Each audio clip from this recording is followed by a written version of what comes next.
ಇನ್ನು ಮಧ್ಯಪ್ರಾಚ್ಯದ ಯುದ್ಧ ಇನ್ನೇನು ನಿಂತೇ ಬಿಡುತ್ತೆ ಅಂತೇಳಿ ಭಾವಿಸಲಾಗಿತ್ತು. ಇರಾನ್ ಮತ್ತು ಅಮೆರಿಕದವರು ಮಧ್ಯಂತರ ಶಾಂತಿ ಒಪ್ಪಂದವನ್ನು ಮಾಡ್ಕೊಂಡ್ರು. ಒಪ್ಪಂದ ಆದಮೇಲೂ ಇಸ್ರೇಲ್ನವರು ಲೆಬನಾನ್ ಮೇಲೆ ದಾಳಿಯನ್ನು ಮಾಡಿದ್ದಾರೆ.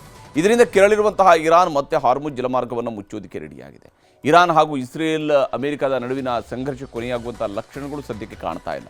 ಅಮೆರಿಕದ ಜೊತೆಗೆ ಇರಾನ್ ಒಪ್ಪಂದ ಮಾಡ್ಕೊಂಡಿದ್ರು. ಇರಾನ್ ಮತ್ತೆ ಹಾರ್ಮುಜ್ ಜಲಸಂಧಿಯನ್ನು ಬಹುತೇಕ ಬಂದ್ ಮಾಡಿದೆ. ಲೆಬನಾನ್ ಮೇಲೆ ಇಸ್ರೇಲ್ ದಾಳಿ ನಡೆಸಿರುವುದರಿಂದಾಗಿ ಇರಾನ್ ಸೇನೆಯು ಹಾರ್ಮುಜ್ ಜಲಸಂಧಿಯನ್ನು ಮತ್ತೆ ಮುಚ್ಚಿರುವುದಾಗಿ ಘೋಷಿಸಿದೆ. ಈಗ ಇರಾನ್ ಜೊತೆ ಯಮನ್ ದೇಶದ ನಾಯಕರು ಮಾತುಕತೆ ನಡೆಸ್ತಾ ಇದ್ದು ಹಾರ್ಮುಜ್ ಮುಚ್ಚದಂತೆ ಮನವಿಯನ್ನು ಮಾಡ್ತಾ ಇದ್ದಾರೆ.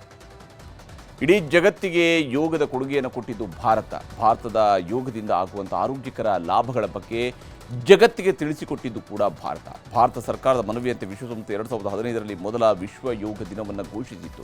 ಈಗ 12ನೇ ವರ್ಷಕ್ಕೆ ವಿಶ್ವ ಯೋಗ ದಿನಾಚರಣೆ ಕಾಲಿಟ್ಟಿದೆ. ನಾಳೆ ವಿಶ್ವ ಯೋಗ ದಿನಾಚರಣೆಗೆ ಇಡೀ ವಿಶ್ವವೇ ಸಜ್ಜಾಗಿದೆ. ಪ್ರಧಾನಮಂತ್ರಿ ನರೇಂದ್ರ ಮೋದಿಯವರು ಕೋಲ್ಕತ್ತಾದಲ್ಲಿ ಯೋಗ ದಿನಾಚರಣೆ ಕಾರ್ಯಕ್ರಮದಲ್ಲಿ ಭಾಗಿಯಾಗ್ತಾ ಇದ್ದಾರೆ. ಈ ವರ್ಷದ ಆರೋಗ್ಯಕರ ವೃದ್ಧಾಪ್ಯಕ್ಕಾಗಿ ಯೋಗ ಥೀಮ್ನಡಿ ಕೇಂದ್ರ ಸರ್ಕಾರ ಯೋಗ ದಿನಾಚರಣೆಯನ್ನು ಆಚರಿಸ್ತಾ ಇದೆ.